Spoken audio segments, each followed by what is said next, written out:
नमस्कार. प्रगतीज डायरी या चॅनलमध्ये मी प्रगती तुमचे मनपूर्वक स्वागत करत आहे. आज आपण कांद्याच्या पातीची भाजी बनवणार आहोत. अगदी कमी साहित्यामध्ये कांद्याच्या पातीची भाजी आपण बनवणार आहोत. त्यासाठी गॅसवर इथे मी कढई गरम करायला ठेवलेली आहे आणि यामध्ये 1 चमचा तेल ओतून घेतलेले आहे. 3 ते 4 हिरव्या मिरच्या यामध्ये आपण आता सुरुवातीला परतून घेणार आहोत. मिरच्या व्यवस्थित परतल्या की यामध्ये थोडासा लसूण मी इथे बारीक चेचून घेतलेला आहे, तो देखील आपण त्यामध्ये मिक्स करून घेऊया. आणि कांद्याच्या पातीच्या पुढे जो कांदा असतो तो कांदा इथे मी कापून घेतलेला आहे, तो देखील आपण तेलात व्यवस्थित असा परतून घेणार आहोत. कांदा व्यवस्थित असा मऊ झाला की परतून झाला की आता यामध्ये आपण कांद्याची पात टाकणार आहोत. कांद्याची पात स्वच्छ धुवून पाणी निथळत ठेवायचे आहे आणि त्यानंतर कापून मग आपण ती कांद्याच्या पातीची भाजी बनवणार आहोत. नाहीतर कांद्याची पात धुवून तशीच जर आपण टाकली तर भाजी अशी थोडी पचपचीत होते. त्यामुळे कांद्याची पात धुवून आपण ती निथळून पाणी निथळून घ्यायचे आहे.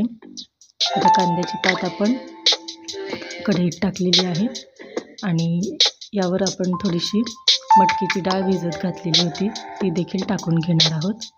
आणि व्यवस्थित असे आता हे आपण तेलामध्ये परतून घेऊया. छान व्यवस्थित अशी आपण कांद्याची पात परतून घेणार आहोत.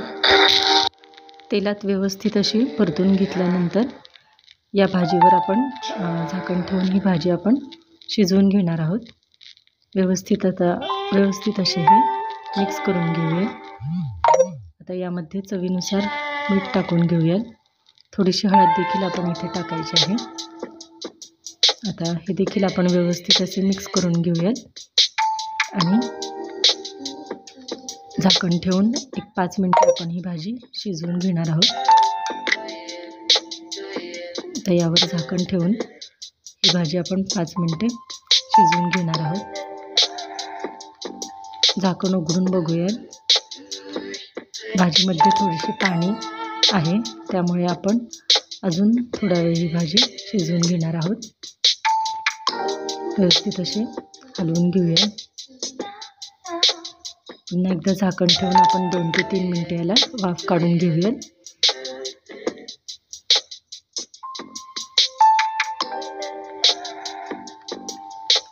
भाजीला व्यवस्थित शिजलेली आहे. आता यामध्ये आपण भाजलेल्या शेंगदाण्यांचा कूट टाकून घेऊया. इथे मी 3 ते 4 चमचे भाजलेल्या शेंगदाण्याचा कूट टाकलेला आहे, तो आता व्यवस्थित असा मिक्स करून घेऊया. आणि आता ही भाजी आपण झाकण न ठेवता यातले पाणी व्यवस्थित असे सुकवून घेऊया. झाकण न ठेवता थोडी ही भाजी मी शिजवून घेते. आणि इथेही आपली भाजी व्यवस्थित अशी शिजलेली आहे. पाणी देखील व्यवस्थित असे आटलेले आहे. आता ही आपण एका प्लेटमध्ये काढून घेऊया. अगदी कमी साहित्यामध्ये आणि बघता क्षणी खावीशी वाटणारी कांद्याची पात आपण गरम गरम भाकरी चपातीसोबत एन्जॉय करू शकतो. थँक्यू.